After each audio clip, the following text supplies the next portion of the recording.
Fak, jaz to moram videti. Tudi to sem študiral, naprimer, radijskih valov 70 let nazaj ni bilo. Oziroma bilo kakega električnega valovanja človeškega ni bilo 70 let nazaj. Znaš pa vse je radio, Wi-Fi, podatki letijo, vse letijo okoli nas in to je v bistvu onesnaženo, ne? Ja. Ne vem, če so kakšni negativni učinki, ne, za nas ali pa za okolje ali za bla, ampak pomisli, ne. Prej je bila svetloba pa zvok sta se prenašala okoli po fizičnem prostoru, danes pa vse.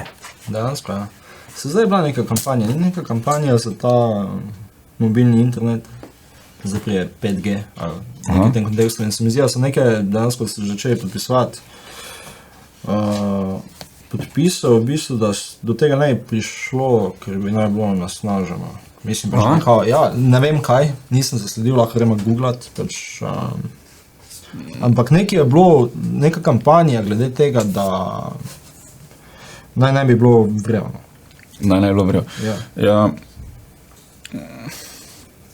Do določene mere, če pomislim, se pravi, da nisem dobene raziskave prebral pa naredil, ampak če pomislim, da ni naravno, ne, da to človeštvo v svoji evoluciji nikoli ni imelo, pač tega ni bilo, pač ni šlo čez tebe, pa ni šlo mimo tebe, pa ni bilo nič, ni šlo čez drevesa, pa čez rastline, ko je hek, pa bla. Je definitivno neko posledico. Nekaj mora biti nekje, ja.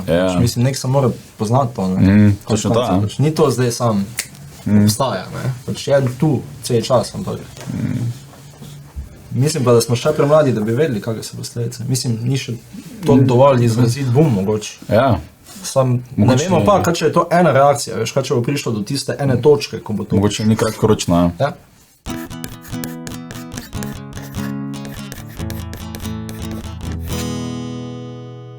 Fak, jaz to moram videti.